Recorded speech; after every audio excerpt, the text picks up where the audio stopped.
안녕하세요. 서울 S치과 최승원 원장입니다. 오늘은 치과에서 본 많이 뜨시잖아요.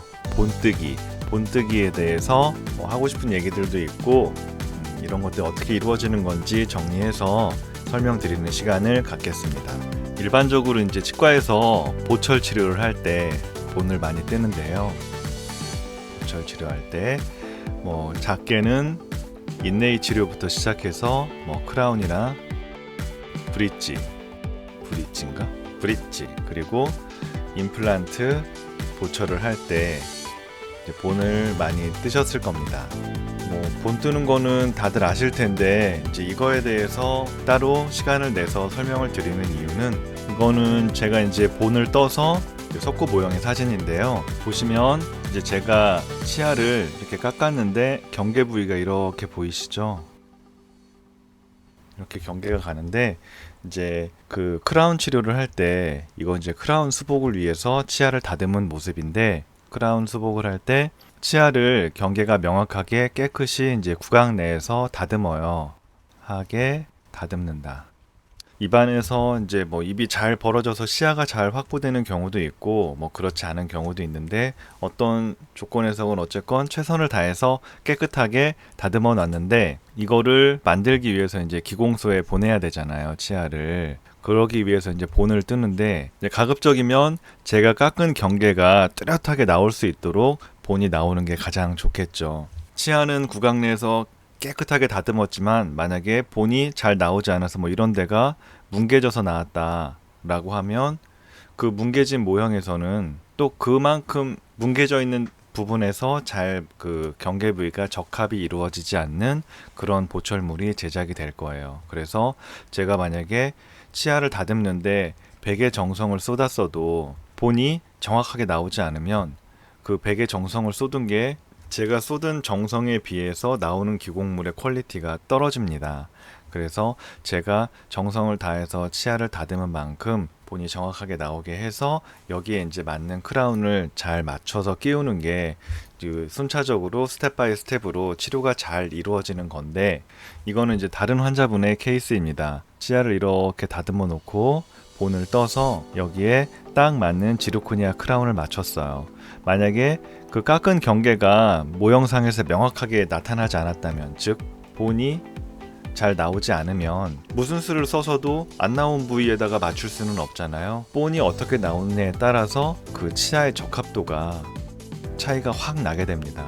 그러면은 이제 본 뜨는 게 왜 중요한지, 치아를 하나를 씌우기 위해서 충치를 제거하고 그 다음에 깊은 경우에는 크라운을 씌우는 경우에는 거의 이제 신경치료를 많이 했겠죠. 신경치료를 하고 그 다음에 이제 코어라는 재료를 이용해 코어를 하고 크라운을 위해서 치아를 다듬는다. 다듬는 과정까지 잘 했는데 만약에 여기서 본이 제대로 나오지 않았다면 구강 내에서 저희가 경계를 이제 저희 교과서에서 마진이라고 표현을 하는데요. 이 마진이 잘 맞지 않으면 어느 부위에서라도 본이 안 나왔으면 마진도 그만큼 거기서 갭이 생길 수 있거든요. 만약에 그렇게 갭이 생기게 되면 장기적으로 정확하게 맞는 크라운을 했을 때는 치아를 10년, 20년 잘 쓸 수 있을 텐데 만약에 갭이 있는 경우가 생기면 수명이 이것보다는 못할 수 있거든요. 그래서 이런 부분들 때문에 이제 본 뜨는 게 이 정확한 정보를 기공소에 전달해 주는 게 중요하다. 이제 그 중요성에 대해서는 다들 아셨을 거라고 생각을 합니다. 그럼 이제 이 본을 뜨는 과정인데요.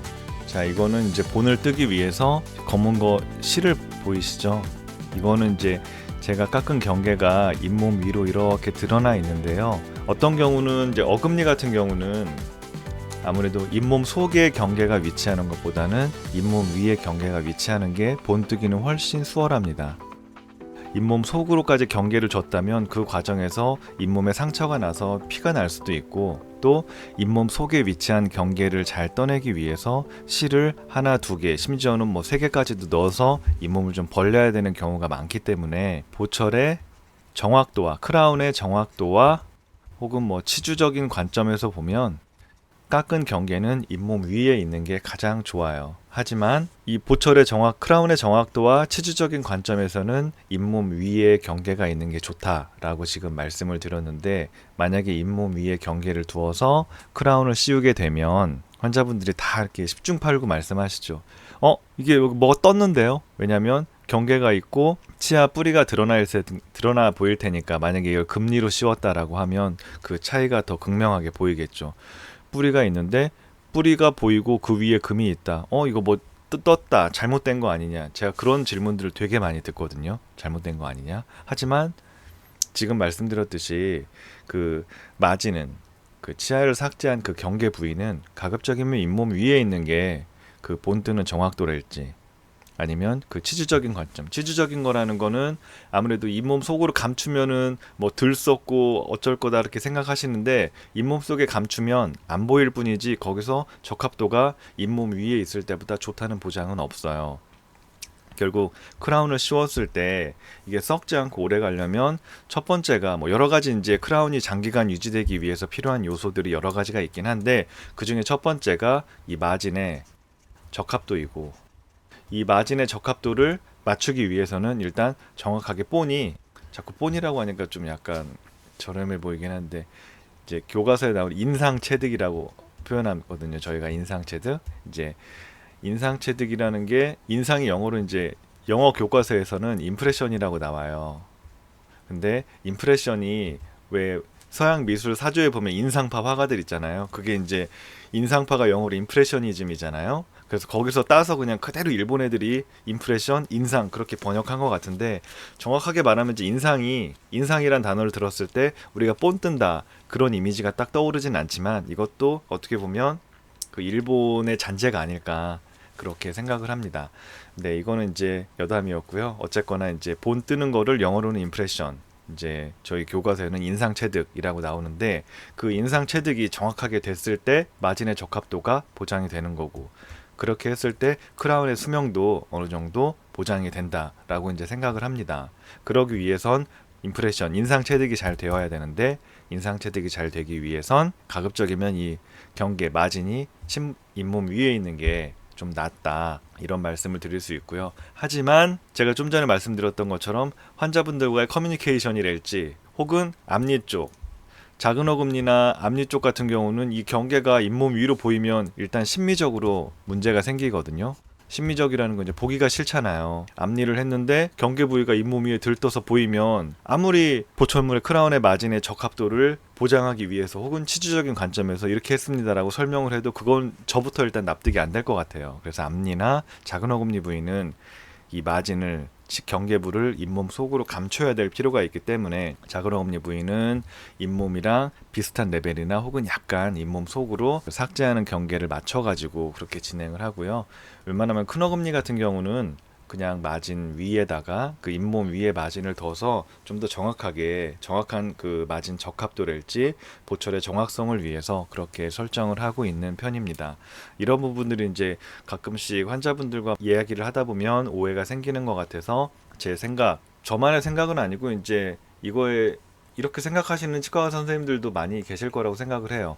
이런 정확도를 위해서 큰 어금니 같은 경우는 잇몸 위에 경계를 설정한다, 이런 말씀을 드릴 수가 있고, 본을 뜨기 위해서는 저희가 이제 이걸 실을 영어로 코드라고 하는데, 이 코드를 1차로 넣고, 저 같은 경우 이제 2개를 넣습니다. 2개를 넣어서 하나는 넣어 놓고 위에 굵은 것만 뺀 다음에 뜨는데, 그림을 보시면 이제 이렇게 진행을 하고 있습니다. 이 녹색은 좀 굵은 코드, 그리고 그 밑에 좀 잇몸에서 피가 나거나 이런 것을 잡아줄 수 있게끔 가느다란 코드도 넣거든요.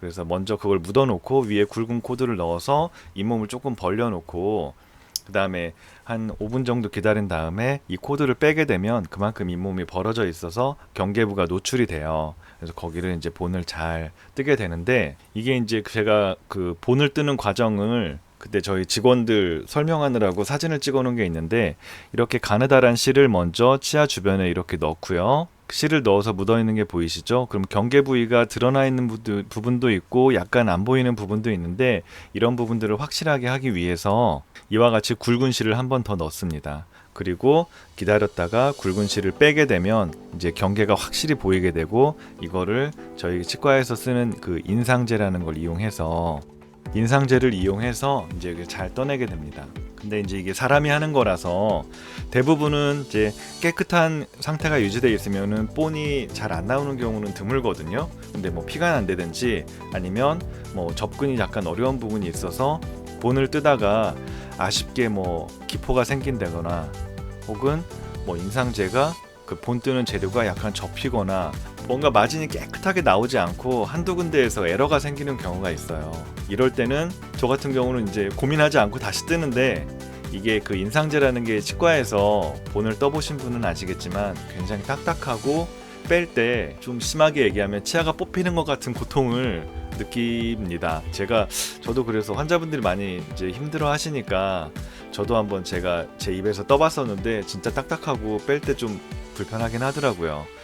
어쨌거나 그런 고통을 한 번 더 겪게 해야 된다는 게 마음이 아프지만, 이 인상이 나왔을 때 한두 군데가 에러가 있어서 이걸 그냥 넘어가게 되면 예를 들어 크라운 수명에도 영향이 있지 않을까, 그런 고민이 들고, 지금 여기서 인상을 다시 떠서 한 10분 15분의 시간을 투자했을 때 좀 더 깔끔하게 더 정확한 크라운을 만들 수 있는데 이거를 그냥 보낼 수는 없지 않을까, 약간 불편하시겠지만 그런 부분들은 이해해 주십사 하고 다시 뜹니다. 그래서 혹시라도 치과에서 뭐 크라운을 만드는데 뭐 저기는 크라운 만들러 가더니 본을 3번이나 떴어, 그거는 본을 3번이나 뜬 거라고 표현하기보다는 좀 더 잘 만들기 위해서 그 날 치료했던 그 원장님이 완벽주의자구나, 그래서 이게 마음에 안 들어서 다시 뜨고 해서 더 잘 만들려고 신경을 써주셨구나 라고 생각해 주시면 더욱더 감사하게, 이거는 이제 전국에 계신 치과 의사분들을 다 대변해서 제가 말씀을 드리는데, 이게 본 뜬 치과 입장에서도 본을 다시 뜬다는 게 또 비싼 재료를 한 번 더 써야 되고 시간도 더 써야 되고 그런 부분도 있잖아요. 물론 환자분들께서도 많이 힘드시죠. 이 딱딱한 재료를 다시 한번 넣었다 빼야 되고, 코드를 넣었던 것도 다시 넣었다 빼야 되고, 이런 부분들도 있는데, 그만큼 힘든 과정을 거쳐서 치료가 마무리됐을 때 좀 더 나은 결과를 얻기 위해서 노력했구나, 그렇게 이해해 주시면 고맙겠어요. 저 같은 경우도, 그러니까 실을, 또 어떤 치과는 이것도 이제 진료 방법이 다 달라서 실을 안 넣는 치과도 있고 뭐 하나만 넣는 치과도 있고 2개 넣는 치과도 있고 한데, 저 같은 경우는 그냥 2개를 넣었을 때 결과가 제일 좋았고, 그리고 아까 말씀드렸듯이 본 뜨는 과정이라는 게 결국 그 전까지 제가 했던 신경치료, 그리고 치아를 다듬고 뭐 임시치아를 하고 이런 과정들을 쭉 겪은 거에서, 만약에 본 뜨는 거에서 뭔가 망치면 이 앞에 과정들이 전부 물거품이 되는 거잖아요.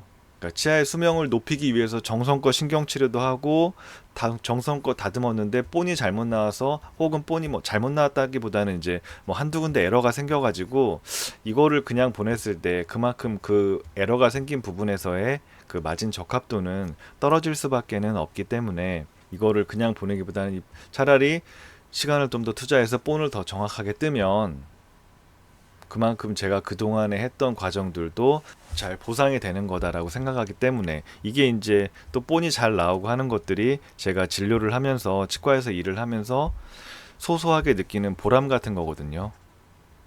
그러니까 이제 오늘 이렇게 그동안의 고생들, 신경치료하면서 환자분이 겪었던 고통과 뭐 그런 것들, 제 동영상 보면 신경치료에 대해서 댓글 보면 막 신경치료는 뭐 지옥에 갔다 오는 정도의 고통이다라고 쓴 댓글도 있고 하던데, 어쨌거나 신경치료는 많이 힘든 치료거든요. 신경치료 그렇게 힘들게 하고, 또 이제 입을 오랫동안 벌리면서 치아를 다듬고, 환자분들께서도 그렇게 힘들게 하시고 저도 이제 되게 정성을 쏟아서 그렇게 했는데, 이 본이 만약에 깨끗하게 나왔으면은 그때는 이제 이제 정확한 크라운이 나와서 되게 잘 끼울 수 있겠구나, 기분이 좋겠구나, 이렇게 생각이 드니까 그게 이제 치과 의사로서의 어떻게 보면 보람 같은 거라고나 할까, 그렇게 이해해 주시면 고맙겠습니다.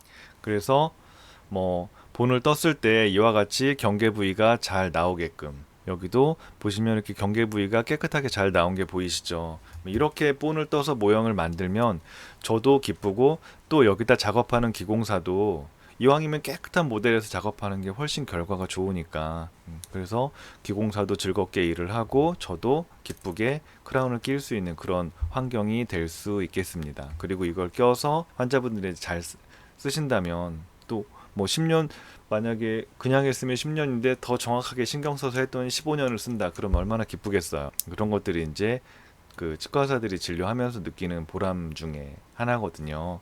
그래서 이런 부분들 때문에 이제 본 뜰 때 신경도 많이 쓰고 힘든 과정이지만 뭐 실도 코드도 여러 개 넣으면서 노력을 한다. 그런 부분들이 있다는 것을 이해해 주셨으면 감사하겠습니다. 참고로 이분은 이제 이건 크라운을 씌웠는데 여기는 보면은 이게 이제 경계가 좀 잘 안 맞는 거죠. 모형상에서도 약간 이렇게 보이잖아요. 이런 것들이 밋밋하게 눈에 띄지 않게 싹 넘어가야 되는데 이런 부분들이 이제 음, 좀 아쉬운 부분들이라고 할 수 있겠죠. 예전에 하셨던 크라운 같은데 이런 것들은 그렇고 뒤에 한 거는 이제 그러지 않게 잘 맞게끔 이제 맞췄습니다. 실제로도 예, 잘 맞고 본을 잘 뜨고 하면 그만큼 크라운도 잘 맞고 조정도 크게 안 해도 되기 때문에 이런 부분들에서 이제 노력을 많이 한다는 것을 이해해 주셨으면 좋겠고요. 오늘 그 본뜨기, 인상체득이 왜 중요한가? 결국에는 그동안 치과에서 했던 모든 작업들을 기공소에 넘기는 과정에서 정확한 정보를 넘겨야 또 정확한 보철물이 오잖아요. 그래서 이런 부분들 때문에 본 뜰 때 뭐 코드도 넣고 그 딱딱한 인상제로 본을 뜨면서 약간 불편하시지만 그렇게 노력을 한다. 이렇기 때문에 그런 부분들이 이제 오늘 제가 설명드릴 내용의 요점입니다. 그 인상제가 이제 딱딱하다 이런 말씀을 드렸는데 요즘에는 점점점 디지털 기술이 발달하면서 이제 구강 스캐너도 많이 나오고 있어요. 저는 제가 지르코니아를 작업하는데 구강 스캐너를 쓰지는 않고 이렇게 본을 떠서 모형을 만든 다음에 모형을 스캔하는 모형 스캐너를 사용하고 있습니다. 아무래도 아직은 이제 구강 스캐너는 제가 모형상에서 이런 깨끗한 부분들이 구강 스캐너에서 아직 재현이 잘 되지 않을까라는 생각 때문에 아직은 구강 스캐너를 적극적으로 쓰지는 않는데요. 제가 이제 여기저기서 듣는 말에 따르면 지금 이제 2018년인데 제가 디지털 그 지르코니아에 대해서 처음 관심을 갖고 했던 게 이제 2012년 무렵이었거든요. 근데 그때도 구강 스캐너는 있었고 그때도 이제 이걸로도 진료를 잘 하고 계셨었는데 제가 느끼기에는 약간 그러니까 제가 생각하는 적합도나 이런 거에는 조금 못 미치는 게 아닐까라는 생각이 들어서 적극적으로 쓰지는 않았었는데 지금 들려오는 말로는 이제 구강 스캐너도 사이즈도 점점 작아지고 스캔하는 그 퀄리티도 점점 올라가고 있어서 지금 2018년인데 한 2020년쯤에는 이제 제가 하는 진료도 모두 구강 스캐너로 대체되지 않을까. 만약에 그렇게 되면 딱딱하고 맛도 좋지 않은 인상제를 입안에서 넣었다 뺐다 하는 그런 고통 없이 좀 더 편안하게 진료를 받으실 수 있지 않을까 생각이 드네요. 본 뜨는 과정 설명드리면서 본 뜨는 거에서 뗄래야 뗄 수 없는 요즘의 그 트렌드인 구강 스캐너에 대해서도 그냥 간단하게 제 의견을 말씀을 드렸고요. 오늘 준비한 내용은 여기까지입니다. 시청해 주셔서 감사드리고 다음번에도 좋은 내용으로 찾아뵙겠습니다. 서울 S치과 최승원이었습니다. 감사합니다.